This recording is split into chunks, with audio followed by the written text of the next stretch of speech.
Good morning, students. Today we are going to study the next topic beta, which is entitled here Tools for Recombinant DNA Technology.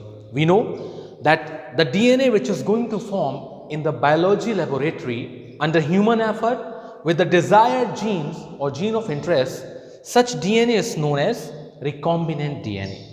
So the method of biotechnology which deals with the creation and application of recombinant DNA technology, this is regarded as genetic engineering.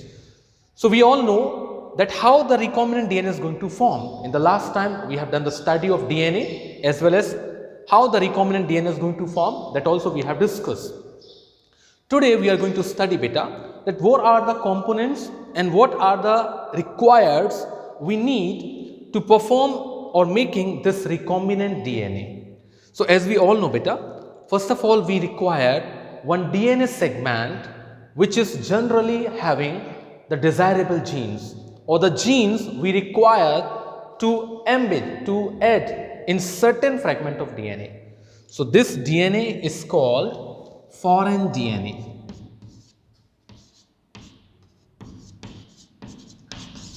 So I am going to give you in concise manner the three things we require beta to make recombinant DNA. The first, it is foreign DNA.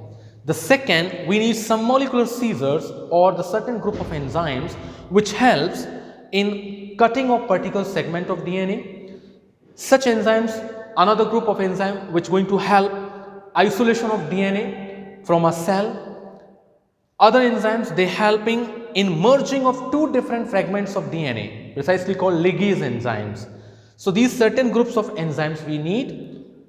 I have mentioned here only one type of enzyme beta, it is endonucleases, restriction endonucleases. They are known as molecular scissors, and this molecular scissors we know which is helping in cutting. So once they are going to cut the molecules of DNA and particular segment of DNA, they are best known as molecular scissor. So first thing we required foreign DNA. Second thing, we require certain group of enzymes including molecular scissors, restriction, endonucleases, exonucleases, different type of enzymes. And the third thing we required beta, that is one vector molecule or vector DNA which is best known as plasmid. The plasmid we know they are the extra chromosomal DNA of a bacterial cell, and they have the autonomous replication quality. That means they do the self replication by their own. So this plasmid we require to transfer this recombinant DNA into the host cell and for the expression of the gene. So this whole method, it is known as recombinant DNA technology, in which rDNA is going to form, and once this application is going to be taking place into the host cell, the desired characters we want, they can be seen in the host cell and leads the formation of antibiotics, artificial enzymes, artificial hormones, even rDNA vaccines are going to be formed by the application of this rDNA when it is going to be transferred into the host bacterial cell.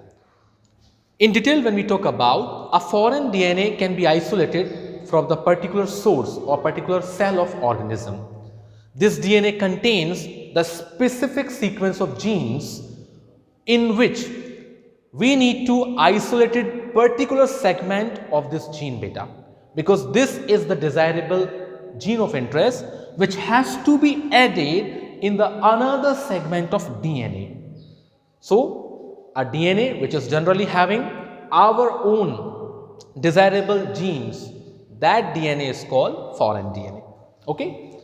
The next thing we required to perform this recombinant DNA technology, that is the different group of enzyme. So different enzymes like lysine, the group of endonuclease, exonuclease, ligase enzymes, these enzymes we require beta to form recombinant DNA technology. The lysine enzyme, it helps to isolate the segment of DNA from a cell. It digests the cell membrane or cell wall and release the DNA segment. Once we get the DNA segment, to cut or to replace that segment or any other gene sequence, we require some molecular scissors. They are the certain group of enzymes. Basically, two groups of enzymes are mostly used in recombinant DNA technology. First group name, that is endonucleases, and another name that is exonucleases. So here I have given one example of this molecular seizure. It is written here beta, restriction endonucleases, example EcoR1. So when we talk about this enzyme, it cuts the DNA at particular site, at a specific site, and remove the desirable length or desirable gene sequence of DNA segment. Once it is going to remove, now the same thing has to perform here. Here also the endonucleases, it going to be make separate this desirable genes. Now we are having the segment of DNA and this desirable gene or gene of interest.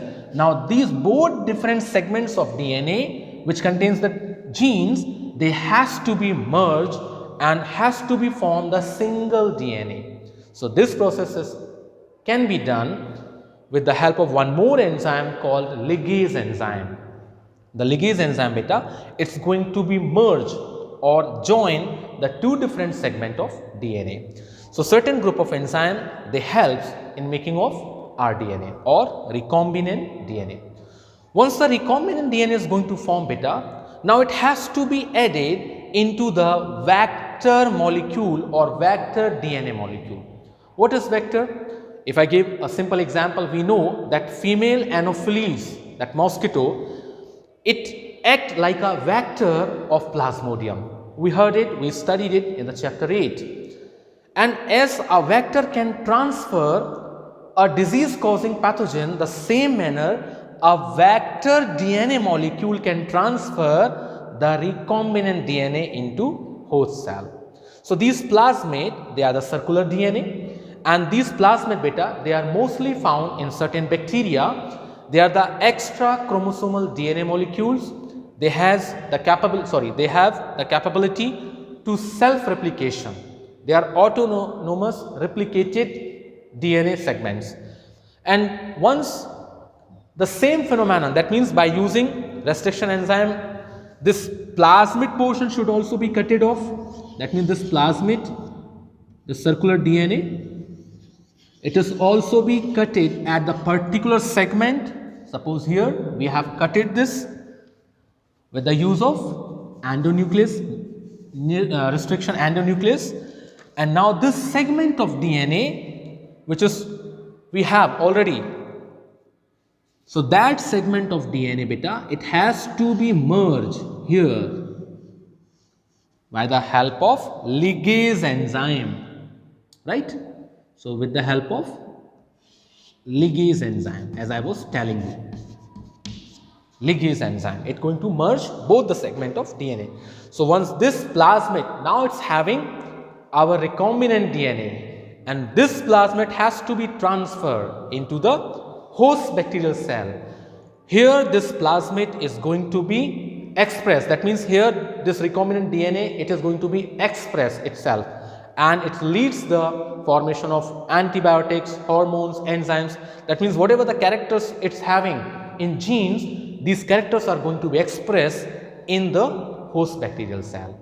So this is the phenomenon, the way genetic engineering is going to be performed, and this is the concept of tools for recombinant DNA technology beta. Okay, precisely 3 tools I have introduced you today. The first, foreign DNA, which contain the desired genes or genes of interest.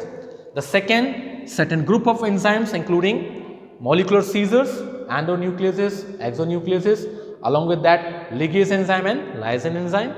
And the third, we need one vector DNA molecule, which is plasmid DNA.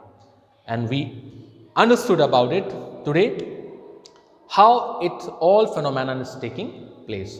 So I hope bacho, you got understood about this all concept, that what main tools, what different type of main tools they are useful in recombinant DNA technology.